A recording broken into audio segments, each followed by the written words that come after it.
comment s'en sortir? C'est là la vraie question. Parce que oui, c'est vrai, tout le monde peut parler. Parler, c'est facile, on peut tous parler. Tant que tu ne vis pas la situation, tu peux vraiment pas savoir comment ces personnes se sentent. Mais d'abord, avant toute chose, j'aimerais dire à ces personnes de rester fortes, de rester courageuses, d'essayer de prendre leur avenir en main et puis ne pas laisser quelqu'un les détruire. Il ne faut pas laisser qui que ce soit te détruire, que ce soit tes parents, que ce soit ton partenaire. Quand une personne veut te détruire, tu dois montrer à cette personne que tu es forte. Tu dois montrer à cette personne que tu n'es pas faible. Tu dois montrer à cette personne que avec ou sans lui, tu peux avancer dans la vie. Parce que quand Dieu t'a créé, quand tu sortais du ventre de ta mère, tu es sorti seul. Donc, même si tu restes seul, tu peux prendre soin de toi-même. Coucou, bienvenue sur ma chaîne YouTube. Celles ou ceux que c'est la première fois, moi c'est Fatima Sears. Aujourd'hui, nous allons parler de la violence conjugale, comment quitter, pourquoi quitter et si vous voulez rester, pourquoi est-ce que vous restez dans une relation où on ne vous respecte pas, on vous bat.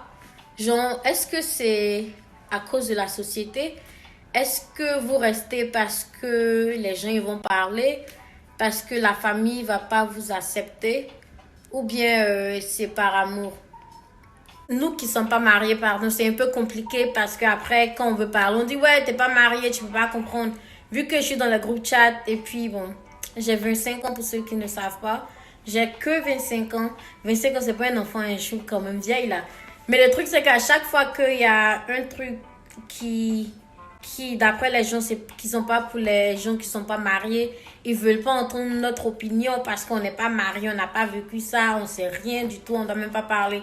Mais le truc, c'est que c'est une violence et une violence, ça, c'est un truc qui n'est pas juste pour les femmes mariées. Même si c'est le problème des gens. En plus, les violences conjugales, c'est pas pour celles seulement qui sont mariées. Parce qu'il y a celles qui vivent aussi en concubinage avec leurs copains. Et il y a des petites filles même de 16 ans, de trucs qui sont dans les relations avec leurs petits copains. Et au début, ils se disent, ouais, c'est l'amour qu'il a pour moi. C'est pour ça qu'il est violent, parce qu'il est possessif, parce qu'il est ceci, parce qu'il est cela. Mais il faut qu'on en parle. La raison pour laquelle même je viens en parler aujourd'hui, c'est à cause de la vidéo de la dame qui circule là, celle qui s'est disputée avec son mari, ou bien je sais pas si c'est son gars. Et puis elle était, bon, je sais pas si elle voulait se jeter au balcon ou on sait vraiment pas ce qui s'est passé, pardon. Mais après sur les réseaux sociaux on dit ouais, le monsieur il la battait tout le temps, c'est rentré ici, c'est sorti là-bas, donc elle voulait fuir, elle est sortie au balcon. Et puis bon, les choses ne se sont pas bien terminées, la dame est tombée et tout. Et Dieu merci, ça va chez elle. J'espère qu'elle n'a pas d'hémorragie interne. Mais après, on voit sur les réseaux sociaux que la dame dit, ouais, elle veut pas porter de plainte contre le monsieur, qu'elle était ivre, donc elle a confondu la porte au balcon, nanana. C'est vrai que, bon, ça se voit qu'elle veut couvrir son mari ou son mec ou son amant ou son whatever. Mais le problème, c'est qu'il y a beaucoup de personnes qui vivent. Le problème, c'est qu'il y a beaucoup de femmes qui subissent cette violence et j'ai l'impression qu'on n'en parle pas assez, que ce soit sur les réseaux sociaux, que ce soit en famille, que ce soit dans la société, que ce soit dans l'environnement qu'on grandit. Et le problème, c'est que ce phénomène n'est pas juste en Afrique. Aux États-Unis, ça se passe. En France même, on n'en parle pas. Mais pour l'Afrique, est encore pire. Pourquoi je dis pour l'Afrique est encore pire? C'est qu'en Afrique, surtout les femmes, quand tu es mariée, les parents, la société nous fait croire qu'il ne faut pas, quel que soit ce que ton mari fait, il faut accepter, il faut subir, il faut te taire. Tu ne dois même pas divulguer les trucs de ton mari dehors. Pourtant, on oublie que ces personnes sont maltraitées. Elles ne sont pas heureuses. Donc après, la fille meurt, on ne sait même pas ce qui s'est passé. On dit, ah, elle est morte. Mais elle est morte là. Elle est morte de quoi? On ne sait pas. Parce que notre société nous veut... Non. Mais attends, arrivé à un moment, il faut que les choses s'arrêtent au fait. Genre, il y a certains comportements que je pense que... C'est vrai que quand une femme se marie, la soumission, c'est important. La communication, c'est important. La femme doit être soumise. La femme doit être soumise. Ça, c'est pas un problème. Mais malgré cette soumission, il y a des femmes qui sont maltraitées et qui ont peur de sortir de leur foyer juste à cause de la bouche des gens, juste parce que les parents même, ils vont pas accepter. Mais Joe, chers parents, éduquez vos fils, éduquez vos filles, parce que la femme doit savoir ce qu'elle doit accepter dans un foyer et elle doit savoir ce qu'elle ne doit pas accepter dans un foyer. On dit, ouais, on n'a qu'à faire comme nos mamans. Mais Joe, regardez les trucs à nos pères là, ils ne maltraitaient pas les mamans comme ça. Ils ne sont pas heureuses dans leur foyer, mais elles sont obligées de rester parce qu'après, dès qu'ils vont sortir, ils vont commencer à le pointer du doigt. Mais arrivé à un moment, il faut qu'on arrête. Avant toute chose, on doit savoir que nous sommes humains. Notre humanité, là, ça doit venir avant tout, au fait.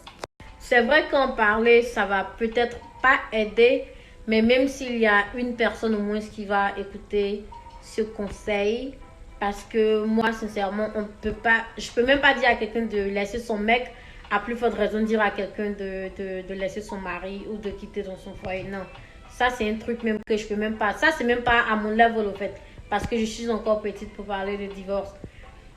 Mais le truc c'est comment sortir de cet enfer. Avant toute chose, quand tu veux vraiment t'en sortir de cet enfer, la première chose c'est d'en parler à quelqu'un. Quand je dis d'en parler à quelqu'un, c'est le fait de sortir du silence, au fait. Que ce soit au commissariat, que ce soit à la famille, mais tu dois sortir de ton silence. Surtout si la personne t'a battu, que tu as des bleus sur le corps, tu vas au commissariat, tu vas porter une plainte. C'est vrai qu'après, tu as dit non, ouais, bon, c'est arrivé ici, il ne savait pas que il allait me battre jusqu'à ce point et tu vas aller retirer ta plainte. Mais même quand tu retires ta plainte, ça ne veut pas dire non que le truc, il est annulé. Il n'est pas annulé. Violence conjugale, c'est les menaces, les coups, les insultes, comme je dis, le manque de respect, les rapports forcés. Le pire, c'est qu'une femme sur 3 est battue dans le monde entier. Ce qui veut dire que c'est tellement courant. Et le pire, c'est que je pense chaque 8 minutes ou bien chaque 8 heures, oui, excusez, c'est chaque 8 heures, il y a une femme qui en meurt.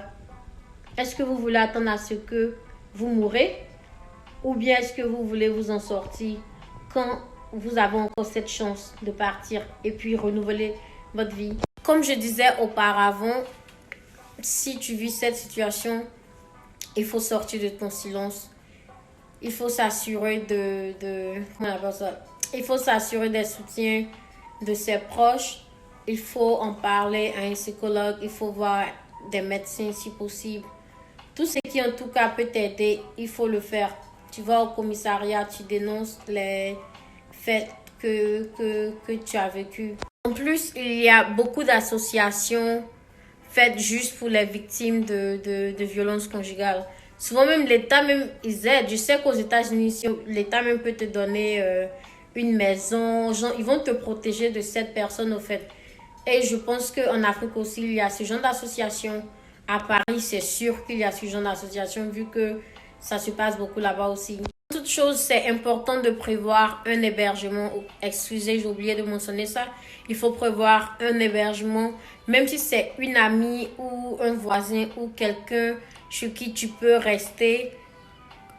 Dès que tu dénonces, si tu sais que ça va t'envoyer des problèmes, que la maison où tu vis, c'est la maison de ton mari ou c'est celui de ton conjoint que tu n'as nulle part à aller. Si tu peux partir chez un ami juste pour un bout de temps, ou bien chez un parent ou une connaissance, bah tu vas rester chez cette personne jusqu'à ce que vous finissiez de régler cette situation. Et je pense encore que c'est important même d'essayer de se trouver un job au cas où tu ne travailles pas. Ça va être le moment d'essayer de réfléchir à ce que tu veux vraiment faire de ta vie. Et dès que tu as cette chance de partir, il faut partir et puis refaire sa vie. C'est vrai que la société, on va beaucoup te juger. Mais si tu restes et tu meurs, on va juste dire RIP. C'est vrai qu'il y a des familles qui sont pas trop compréhensibles qui vont essayer de te dire non, de retourner encore et que tu dois supporter. Mais comme je l'ai dit, partir, refaire sa vie, partir et refaire sa vie est encore mieux que RIP. Parce qu'une fois que tu es parti, c'est fini. On va t'oublier. C'est vrai qu'on va dire, ouais, on va jamais oublier cette personne, mais c'est impossible. On va finir par t'oublier. Ça, c'est Dieu même qui a fait ce monde comme ça. C'est vrai que c'est encore facile de dire dans la bouche, non, faut partir, faut partir. On sait que partir n'est pas aussi simple qu'on pense. Mais quand même, et puis apparemment même la plupart des personnes qui traversent ça, quand on leur suggère de partir, ils disent ok, je vais partir. Et puis apparemment, ils partent, ils reviennent, ils partent, ils reviennent. Genre, ça va arriver au moins 7 fois jusqu'à ce que la personne décide finalement de partir. Vous ne voulez pas être cette personne. C'est vrai que quand on est attaché, c'est difficile de se détacher d'une personne. Mais quand votre vie est aussi en danger, vraiment, je pense que c'est un peu compliqué hein, quand même. J'avoue, c'est compliqué. À mon avis, je pense que la raison pour laquelle ces gens de personnes, les gens qui vivent ça, ils restent, c'est à cause du rôle de la rationalisation et de la justification.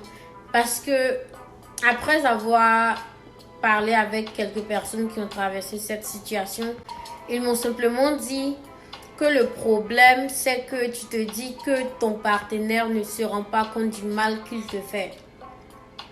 Toi-même, tu trouves des excuses pour ton partenaire. Et après, lui, quand il te fait du mal, il vient s'excuser. Non, bébé, tu sais, c'est parce que j'étais trop sur les nerfs que j'ai fait ça. Mais arrivé un moment, il faut savoir ce que vous pouvez tolérer et ce que vous ne pouvez pas tolérer. Ces personnes ignorent que leur partenaire le fait ça délibérément, en fait, parce que ils aiment le contrôle qu'ils ont sur cette personne. Ils aiment le fait que c'est eux qui dominent cette personne. Donc, c'est encore facile pour eux de manipuler cette personne. On a tendance à justifier un mauvais comportement quand on y est coutumier. Si on y est coutumier, la culpabilité et la honte sont insupportables parce que ces personnes, les victimes, généralement, ils gardent toujours un sentiment de honte au fait. Et on vous comprend et on est de tout cœur avec vous. Mais votre santé mentale, physique et émotionnelle vient avant ce que les gens vont dire. Et aussi, on sait que la guérison peut être longue et douloureuse. La stabilité financière rend les choses différentes. C'est vrai que ça touche tout le monde, cette violence conjugale, qu'en soit ton rang social. Mais je me dis non, quelqu'un qui a l'argent ou bien quelqu'un qui a une bonne somme d'argent peut quand même quitter facilement que quelqu'un qui n'a vraiment rien. C'est la raison pour laquelle j'ai dit non, ça va être le moment d'essayer de prendre le contrôle de votre vie et puis vous trouver un boulot. Et si vous avez besoin d'aide, allez-y dans les associations. Il y a beaucoup d'aide. Les gens ils vont vraiment vous aider. En parler sur les réseaux sociaux. Parce que ça va encourager d'autres femmes aussi ça va leur remonter le moral. Et je pense que ça peut eux aussi leur donner le courage de vouloir une vie meilleure pour elles-mêmes. C'est tout ce que j'avais à dire.